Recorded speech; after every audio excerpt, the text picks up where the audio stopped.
Our Prime Minister visited here, and indeed Prime Minister Modi visited Australia earlier this year. I can't underscore just how important those visits are, and it was such a privilege for our country to host the Prime Minister. The reception he received in Sydney was really one of a rock star. In my lifetime, I've never seen such a response or such an outwardly pouring of support for a world leader. We certainly are open for more business in Australia with India. India is a true leader when it comes to world affairs. Australia and India share a love of democracy, and our parliaments are getting stronger and stronger all the time. We will be looking forward to meeting with Speaker Om Birla, a speaker of great respect around the region and around the globe. I've had the privilege of meeting with His Excellency a number of times, and I'm looking forward to catching up, but more importantly, discussing important issues as part of the presiding officer's part of the G20, which India has done a brilliant job of hosting this year. So what will be the key issues from Australian side? Like, what are you looking at the focus of the meeting? Well, I'll be talking and giving a keynote address about sustainability, the issue of climate change, which has been at the heart and centre of the G20 discussions. I know we've seen various ministers from across Australia visiting here in India. In fact, this is a historic moment for both of our countries. We've never had both presiding officers, in my case, the Speaker of the House of Representatives and the President of the Senate, or the President of our upper house, ever visit India at the same time. That's the importance that Australia places on our parliamentary friendship with India, but broadly our two countries, which our relationship has never been stronger, or I believe never deeper in its engagement. Like you said that there will be a lot of issues to be discussed, especially the SDGs, the climate. So how are you going to resolve the sticking points, sticking areas? Like, there are a lot of varied differences, basic differences between some of the members. So how are you going to bring it together? Well, the title of the G20 agenda is One Earth, One Family, One Future. And I think the unification that we've seen as a result of the G20 conversations that have occurred right from the beginning to now have really dealt with some of those important issues. Australia places great importance on the G20. Our Prime Minister visited here, and indeed Prime Minister Modi visited Australia earlier this year. I can't underscore just how important those visits are. We've seen our Prime Minister visit twice, and the very successful visit by Prime Minister Modi to Australia. In my lifetime, I've never seen such a response or such an outwardly pouring of support for a world leader. And it was such a privilege for our country to host the Prime Minister. The reception he received in Sydney was really one of a rock star. Thousands of people turning out. And you've got to remember, in Australia, there are around 1 million people of India heritage. Not only does that make our country stronger, it makes our links even stronger between India and Australia. So coming to people ties, where do you see them going? There are, of course, some sticking points, some issues among the... How do you look at the people-to-people connect?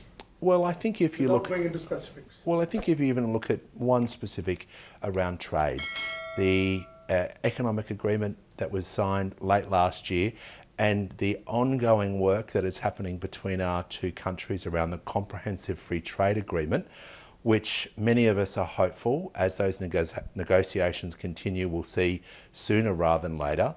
In India today, I was privileged to meet with leaders from the Chamber of Commerce, and they explained to me how those economic agreements have transformed the way business is being done. We certainly are open for more business in Australia with India. We know that the future is strong here in this region, and those economic partnerships continue to strengthen the people-to-people relationships. As I said, our parliamentary delegation is here this week. A high-power delegation has visited southern India, and we've seen for ourselves the economic benefits that's coming from areas like innovation, technology, space. We've visited Chennai and Bangalore, and now here in Delhi. So we're seeing all the best of India, but particular in the area of economic development and trade, which I am very excited about, and so are many Australians. I think the Prime Minister has worked hard of building those relationships, and I know our Prime Minister values those friendships as well. And I guess it's about ensuring over the last year to year and a half, where we've seen ministers visiting here to India, we've seen the likes of the Treasurer, the finance and industry, and also trade ministers and resources ministers from across the spectrum visiting here. And I know my own brother, who is the Treasurer and Minister for Economic Development and Investment in my home state in Queensland, visited India in March. So I know from a family perspective, whether it be myself as Speaker of the House of Representatives, or indeed my own family, my brother who is an economic minister in Queensland, we value the partnerships and investment of sitting down with people, discussing the issues, but more importantly, looking forward to the opportunities. Give us a sense of a story which I got to know, that you and Albanese.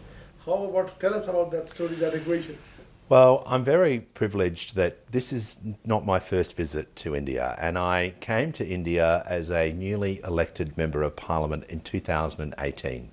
I had a career in local government before I was elected into my constituency in the outer suburbs of the capital of Queensland.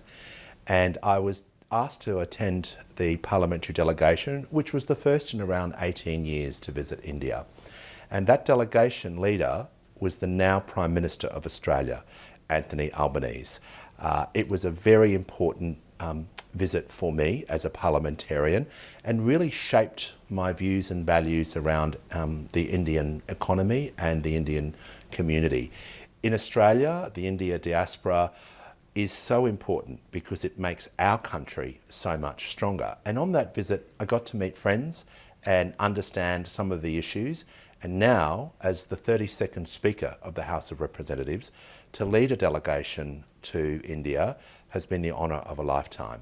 And I can't stress enough the importance of building those relationships, which Australia is committed to, and I know the Speaker of the Indian Parliament is also committed to. So you spoke about the economy of India.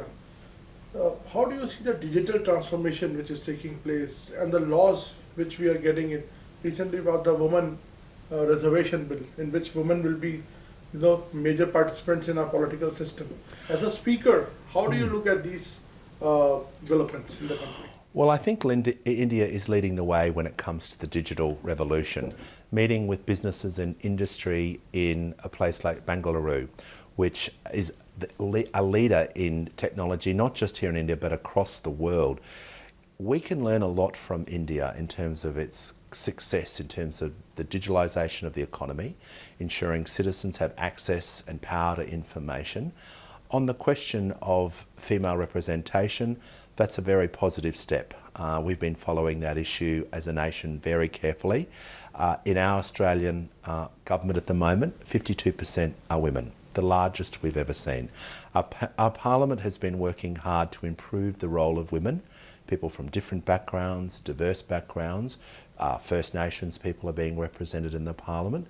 And certainly the members of Parliament that I have encountered here in India on this trip, and also who visited Australia, I've been so impressed about their commitment to diversity, but also the inclusion and participation of women in senior leadership roles, of course including a female Indian president of the nation as well. P20 is preceded by G20 meeting, which you said has been done remarkably. What is your analysis of G20's outcome? Well, I think the topics speak for themselves, and the high-powered nature of the delegations and the meetings have across the world shown that India is a true leader when it comes to world affairs. And I'm really looking forward to catching up with speakers from around the globe who are going to be meeting here from tomorrow. The main business, of course, will be on Friday. We've had productive discussions already with a number of members of the Lok Sabha.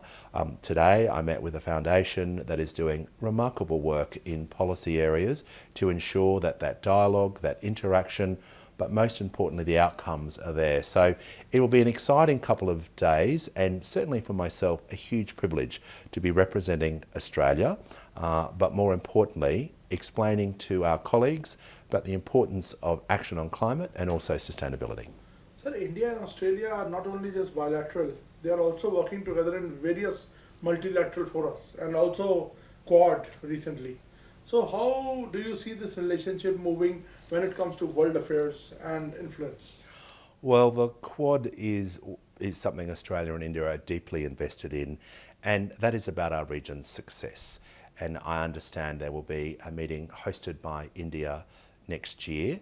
We're not sure with the negotiations when those dates will be, but that's an important part of the Indo-Pacific region dialogue, and I know Australia is looking forward to keenly participating and continuing the ongoing success of the Quad.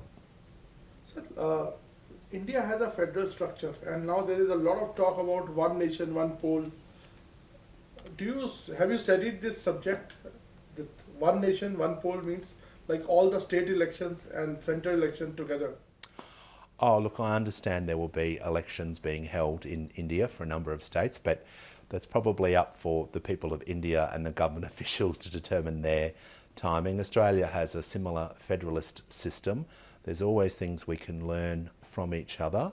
We have a system of government where terms of government are different from the Commonwealth level to the state level, and those elections are not held together. That's in the Australian context.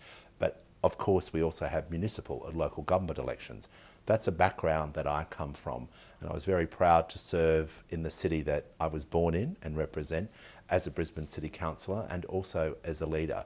And what we're seeing at a local government level in particular, and some of our state governments, for the examples of Queensland and Western Australia, where we've seen deep engagement from those governments, is across all levels of government, whether it be sister city arrangements at the local government level, state government engagement with their representation. I know in southern India we heard great success stories of the Western Australian government having deep engagement, where there's a lot we can learn from all levels of government here in India.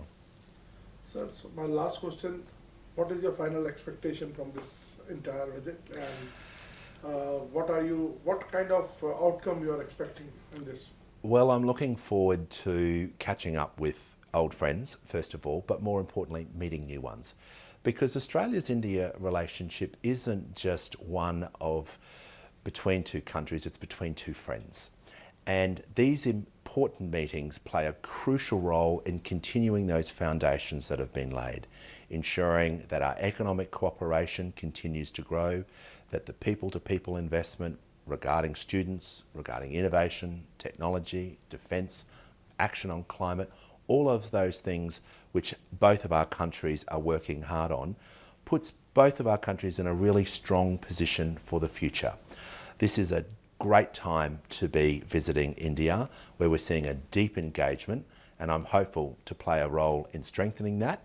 And I promise that this won't be my last time visiting India, and I look forward to coming back many times. Since you are a speaker, so I can't afford to miss this question. You must be, how easy or how difficult it is to handle the house, because here also we see a lot of noise, a lot of commotion. What are the similarities? Just last one answer if you can give. Well, it's always difficult being a Speaker of the Parliament. You've got to juggle many hats. But I know Speaker Birla and myself are both committed to ensuring that the Parliament's worked effectively and that we're seeing a dynamic range of views in the Parliament. We agree on that. The only thing we don't agree on is when it comes to cricket. And I saw the game in Chennai on Saturday evening. It was a wonderful game and India outperformed Australia. But I'm pleased to say that we will be back with a vengeance, and I know that the Australian team will be working hard, but that's the only time India and Australia disagree on the cricket field. Once we get off the field, we're like best friends.